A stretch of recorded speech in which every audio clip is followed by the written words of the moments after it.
Salutations mes chéris, c'était Mimad. Comment allez-vous? Ravi de vous voir et bienvenue. Aujourd'hui, je vais préparer une autre recette qui demande beaucoup de temps. Je vais préparer des pommes de terre 15 heures. Nombreuses d'entre vous, mes jolies beautés, m'ont demandé cette recette via les réseaux sociaux. La recette TikTok que je vais suivre vient de Ultra Poppy Cooks et je mettrai un lien ci-dessous vers l'original si cela vous intéresse. Alors, en quoi consistent les pommes de terre 15 heures? Eh bien, nous allons prendre des pommes de terre Yukon Gold, les couper en tranches, les mélanger avec du gras de canard fondu et du sel, puis les disposer en couches dans un moule à cake, les cuire au four, les presser, les laisser refroidir pendant 12 heures, les couper en cubes, puis les faire frire. Tout d'abord, cette recette vaut-elle le coup? J'ai déjà fait une recette de brownies en 100 heures si vous l'avez manqué. Je mettrai le lien ci-dessous. Et il a fallu 100 heures pour faire ces brownies. À vous de découvrir si ça valait le coup. Comme pour ces recettes, il y a beaucoup de préparation. Alors laissez-moi vous montrer ce que j'ai fait jusqu'à présent. Commençons par prendre 5 pommes de terre Yukon Gold de taille moyenne. Ces pommes de terre ont légèrement moins d'amidon qu'une russette par exemple.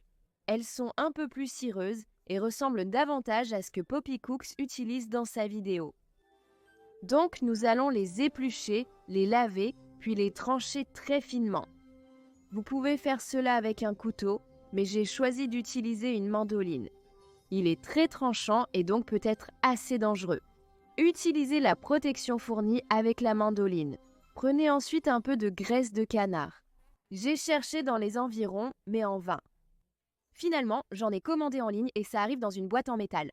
Ça m'a coûté environ 15 $ et c'est une magnifique graisse pour cuisiner. C'est une graisse mono-insaturée et elle est traditionnellement utilisée dans la cuisine française avec des pommes de terre parce qu'elle donne des pommes de terre tellement croustillantes et magnifiques. Prenons environ 60 ml de graisse de canard et mettons-la dans un grand bol. Et si votre graisse de canard est un peu solide, réchauffez-la quelques secondes au micro-ondes parce qu'on veut qu'elle soit bien liquide. Ajoutez les pommes de terre tranchées et environ 1 cuillère à café de sel cacheur. Si vous utilisez du sel de table, mettez-en environ moitié moins que le sel cacheur, car ce dernier a des cristaux plus gros et est généralement moins salé. Et ensuite, mélangez bien le tout. On veut s'assurer que chaque tranche de pomme de terre soit bien enrobée de graisse de canard. Ensuite, tapissez un moule à cake de papier sulfurisé. Ensuite, nous allons soigneusement disposer nos tranches de pommes de terre enrobées de graisse de canard dans le moule à cake, en les remplissant bien, en les pressant, en les tassant et en nous assurant qu'il y a de la graisse de canard à chaque couche. Nous réalisons ici du feuilletage en créant des couches successives de pommes de terre avec de la graisse de canard entre chacune d'elles.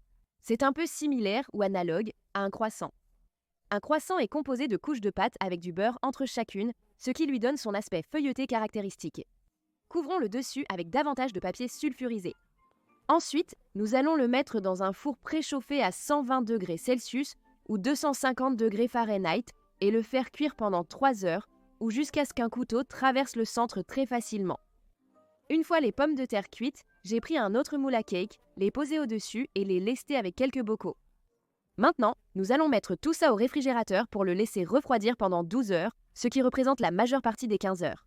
Nous avons eu 3 heures de cuisson, suivies de 12 heures de refroidissement.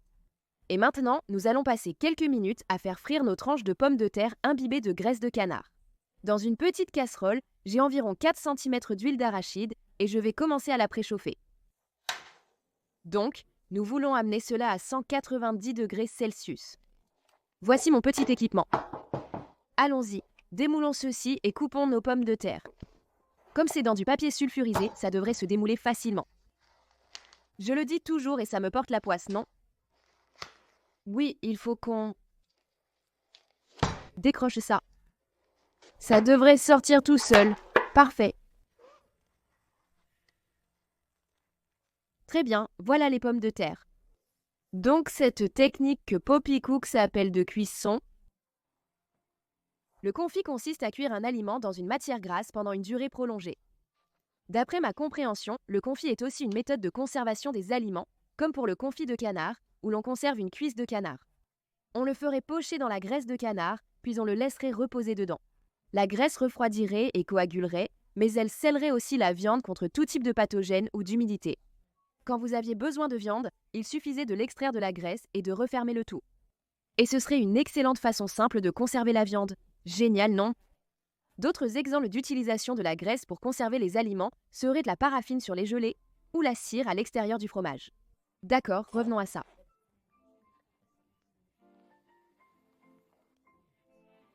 Voilà à quoi ressemble la pomme de terre. Tu vois toutes ces tranches, tous ces étranges chiches? Tour de pommes de terre. Elles font probablement 5 cm sur 2,5.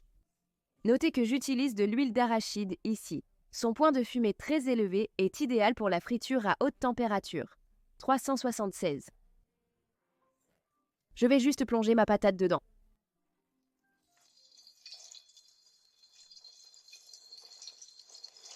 Ça frit, waouh! C'est une bonne idée de ne pas trop remplir votre récipient. Oh, ça colle, je ne veux pas que tu colles. Alors donne-leur un petit coup pour qu'elles ne collent pas trop. Oh! Ça a l'air magnifique. Magnifique! Oh là là, elles sont tellement magnifiques. Oui.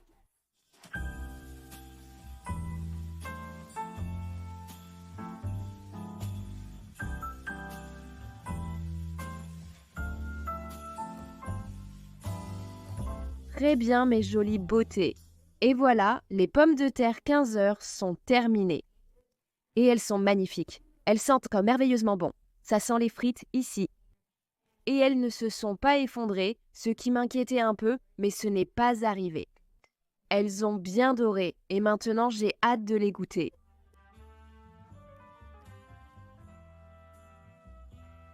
Juste après les avoir sorties de l'huile, je les ai saupoudrées d'un peu plus de sel cachère.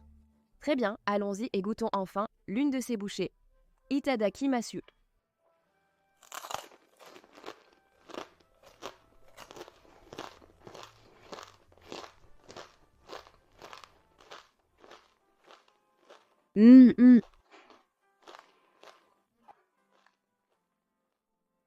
C'est essentiellement un processus très long pour faire un tater-tot très croustillant. Ils sont tellement croustillants qu'ils sont presque sur le point de devenir des chips. Magnifiquement assaisonnés, ils ont ce délicieux goût de pommes de terre. Le sel est crucial ici. De plus, il y a ce croquant appréciable. Ils ne sont pas aussi croustillants que des chips, mais presque. Mais il y a une agréable mâche et une texture qui leur est propre, similaire à des pommes de terre rissolées. Quand vous mangez des pommes de terre rissolées et que vous avez ces bords croustillants, j'ai juste besoin d'un peu de ketchup pour tremper ça. Délicieux. J'essaie de détecter une saveur de graisse de canard, cette richesse. Et pas forcément. Je sens surtout beaucoup de délicieuses pommes de terre et je pense que c'est peut-être parce qu'on les a fait frire ensuite. Quoi qu'il en soit, c'est délicieux, la texture et la saveur sont superbes. Est-ce qu'elles valent 15 heures de travail? Si vous avez du temps, que vous voulez expérimenter et que vous avez du gras de canard, n'hésitez pas à essayer. En réalité, cette recette ne demande pas beaucoup de travail. La plupart du temps est passé à laisser reposer au réfrigérateur. Mais si vous regardez ceci et que tout à coup vous avez envie de pommes de terre frites, je vous dirais d'aller dans votre congélateur, de prendre les tater-tots surgelés, si vous en avez, et de les faire frire. Au lieu de les mettre sur une plaque et de les cuire au four, faites-les frire jusqu'à ce qu'elles soient d'une belle couleur dorée foncée, puis saupoudrez-les de sel, prenez un peu de ketchup et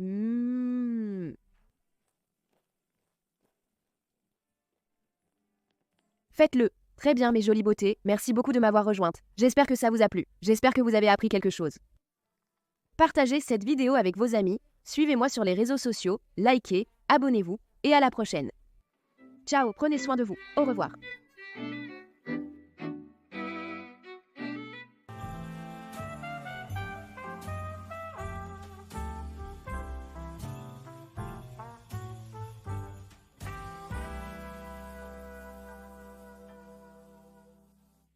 Je vais aller me chercher un peu de ketchup.